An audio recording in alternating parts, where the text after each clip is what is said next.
Bizarre, bizarre, vous avez dit bizarre. Comme c'est bizarre. Je suis prêt à parier que depuis la pose de sa première pierre, la chapelle de Turlande n'avait jamais résonné aux accents gutturaux du théâtre No venu du Japon. Mais nous y reviendrons plus tard. Ce mercredi 16 août 2023, le site de Turlande était la seconde des 6 journées du Festival Hirondelle, créé en 2015 à Saint-Martin-sous-Vigourou, au château de l'Escure. Au départ, 2 artistes, Joëlle Martinez, violoncelliste, fondatrice du festival, et Yuko Hara, altiste et artiste internationale. Elles sont les 2 co-directrices artistiques du festival. Leur but est de briser la barrière entre le public et les musiciens et porter entre Cantal et Aveyron les sonorités de la musique de chambre, mais pas que.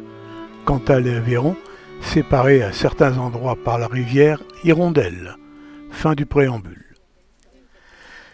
Les 6 jours du festival 2023 avaient pour thème les oiseaux.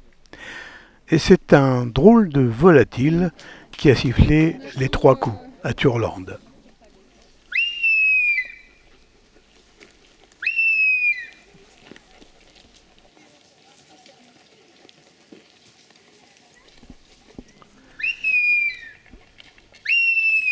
Son nom, Jean Boucaud. On le dit chanteur d'oiseaux et ce qualificatif n'est pas galvaudé. 1 heure durant, dans un silence monacal, il a appelé Milan et Hirondelle, Mésange charbonnière et bien d'autres. C'est très tôt, dès l'enfance, sans bête somme, que Jean Boucaud et son ami Johnny Rass se passionnent pour les oiseaux et surtout pour leur chant. Leur duo d'imitation est vite repéré, ils en font des spectacles. Devenus adultes, ils abandonnent leur métier, pharmaciens et ingénieurs, pour se consacrer à leur passion qui les mènera sur scène, à la télévision, à la radio, où leurs chants d'oiseaux feront merveille.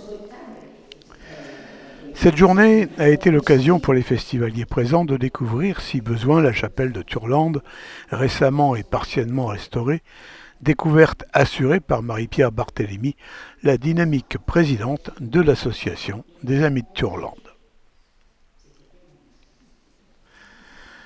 Pendant ce temps, son époux Étienne n'était pas en reste et il a fait découvrir dans le cadre verdoyant de la mode castrale la géologie du site de Turlande.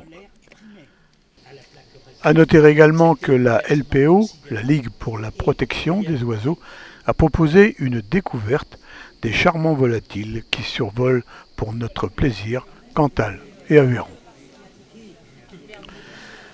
Et pendant que chacun pique-nique, sachez que le festival s'est déroulé du 15 au 20 août, 4 journées classiques de concerts et 2 journées off, dont celle de Turlande, avec une carte blanche laissée à Ryoko Aoki, chanteuse du théâtre No, un art ancestral japonais qu'elle a voulu moderniser et surtout donner aux femmes la possibilité de pratiquer ce théâtre, réservé jusque-là aux hommes, même pour les rôles féminins. Premier extrait, Ryoko Aoki, accompagné au violoncelle par Damien Vantula, talentueux musicien reconnu et admiré par ses pairs.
Second extrait, Yoko Hara au violon alto.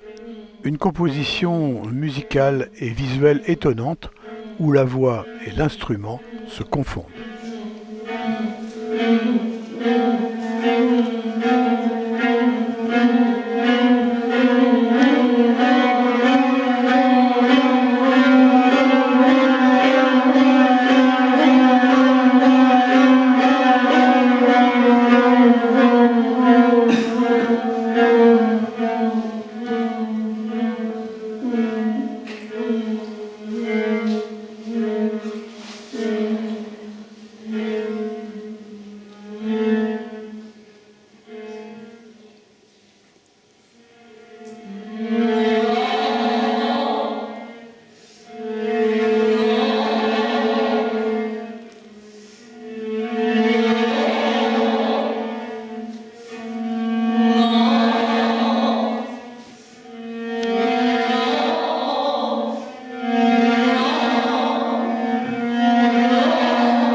Enfin, plus traditionnel et toujours accompagné par Yoko Hara, Ryoko Aoki propose une mélopée et une lente gestuelle où l'éventail, symbole culturel japonais qui possède son propre langage, tient une place importante.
Beau succès, applaudissements fournis, le pari du théâtre No à la chapelle de Turlande a été tenu. Mais comme toutes les vieilles dames, notre petite chapelle Après chaque manifestation a besoin de calme et de silence. Alors laissons-la reposer dans son écrin de verdure.